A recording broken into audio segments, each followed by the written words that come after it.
सारा यहाँ बीपीएससी का जो भी यूपी रिज़ल्ट वो दे दे और उस रिज़ल्ट को थोप करके वो अगर कह दे कि आंदोलन को हम ख़त्म कर देंगे ही, आंदोलन बिल्कुल नहीं ख़त्म होने वाला। और ये पेपर देखिए, हिमांशु सर के अंदर पेपर है, कैसे नंबर काटा गया है। हाँ देख लीजिए, ये पूरा दिखाया जा रहा है, हिमांशु सर पूरा दिखा रहे हैं। हाँ ये देखिए, हाँ जो साथियों ने दिखाया अभी वो रिज़ल्ट से और ज़्यादा पुष्टि हुई कि किस तरह की अनियमितता बरती गई, किस तरह की धांधली हुई। और ये नौजवानों को कहा जा रहा है कि आंदोलनकारी उपद्रवी है, नॉन सीरियस है। हम देख रहे हैं कि आंदोलन करते हुए छात्र इसमें जो दमन भी झेले हैं और परीक्षा दे करके परीक्षा में उत्तीर्ण होकर के बाहर भी निकले हैं।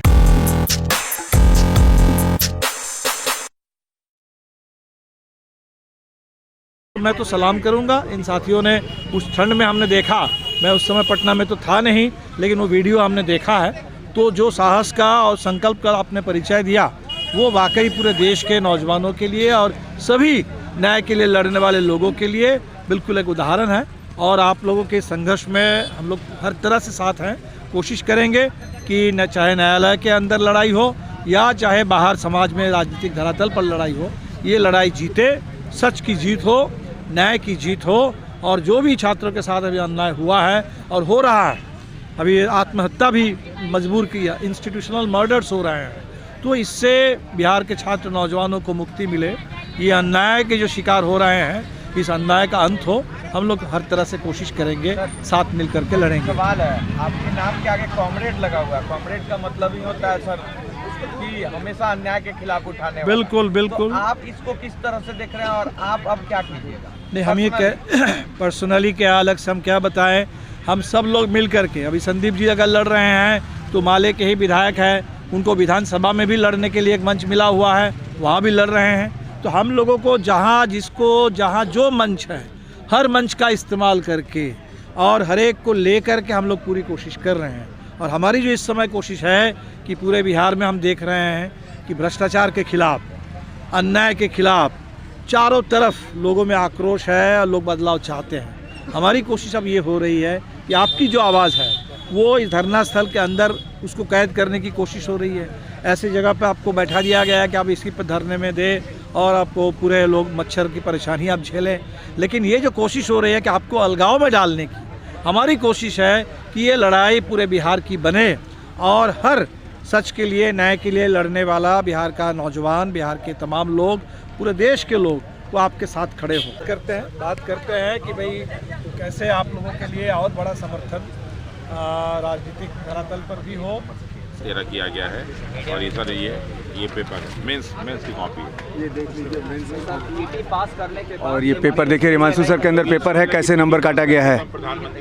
हाँ देख लीजिए, ये पूरा दिखाया जा रहा है, हिमांशु सर पूरा दिखा रहे हैं। नंबर काटा गया। हाँ ये देखिए, हाँ तो यानी कितना भ्रष्टाचार हुआ ये आप देख सकते हैं। जिनका डीआई में नंबर काटा गया उसी में एक को पूरा नंबर दिया गया, उसमें 5-5 नंबर 6 नंबर काटे गए।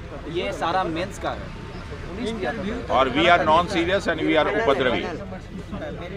हम लोग सच बिहार में जब नॉन सीरियस ऐसे हैं तो सीरियस कैसे होते होंगे?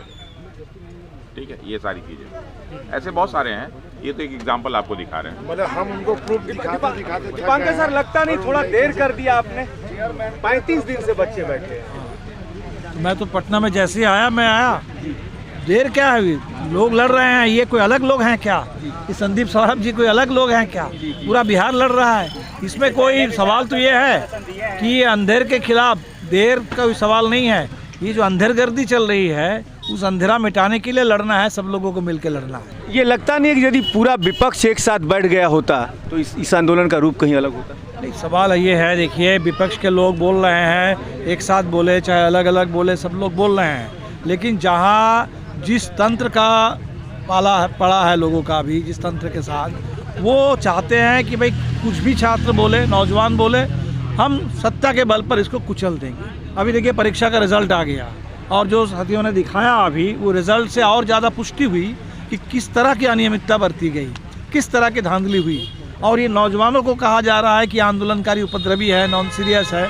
हम देख रहे हैं कि आंदोलन करते हुए छात्र इसमें जो दमन भी झेले हैं और परीक्षा दे करके परीक्षा में उत्तीर्ण होकर के बाहर भी निकले हैं। तो ऐसा नहीं है, ये जो छात्र लड़ रहे हैं, हमें लगता है कि ये बिहार के वो सेक्शन है जो बिहार के सोसाइटी का क्रीम है, जो बिहार को आगे ले जाने वाले लोग हैं।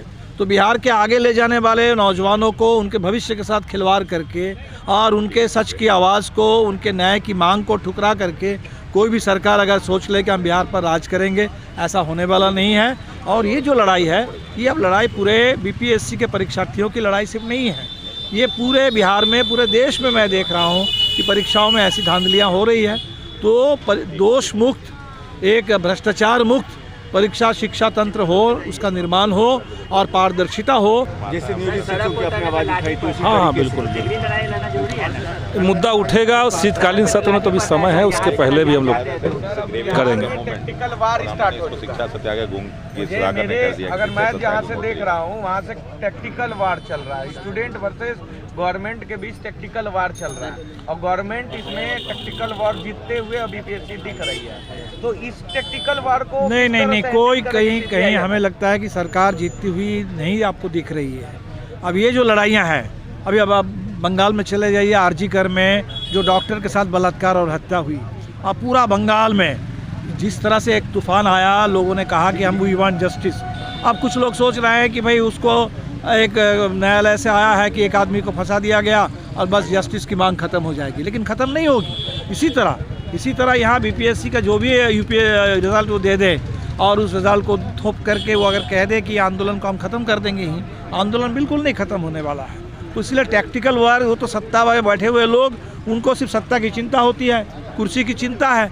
और हम तो इस बात को जानते हैं कि जब अन्याय चरम पर जाता है तो ऐसा मोड़ आता है, लोग विद्रोह करते हैं, लोग खड़े होते हैं और ये अन्याय सरकार को ले डूबता है। आप हैं निष्कर्ष भारत के साथ और मैं हूं मनोज चतुर्वेदी। तो हमने सुनाया आपको दीपांकर को कि दीपांकर सीपीआई माले के महासचिव हैं और आज 36वें दिन गर्दनी बाग पहुंचे हैं। देखिए भीड़ लगी हुई है, वहां मैं आपको दिखा रहा हूं तस्वीरों में। लेकिन 36 दिनों से दीपांकर को याद नहीं आ रही थी कि यहाँ वो पहुँचे, लेकिन 36वें दिन पहुँचे हैं। उनके साथ उनके जो पालीगंज के विधायक हैं संदीप सौरभ, वो भी बैठे हुए हैं। संदीप सौरभ इसके पहले यहाँ पे आए हुए थे, छात्रों का सपोर्ट उन्होंने किया। लेकिन दीपांकर ने एक बात निश्चित तौर पर कही कि जब अन्याय होता है तो उसका अंत भी निश्चित है।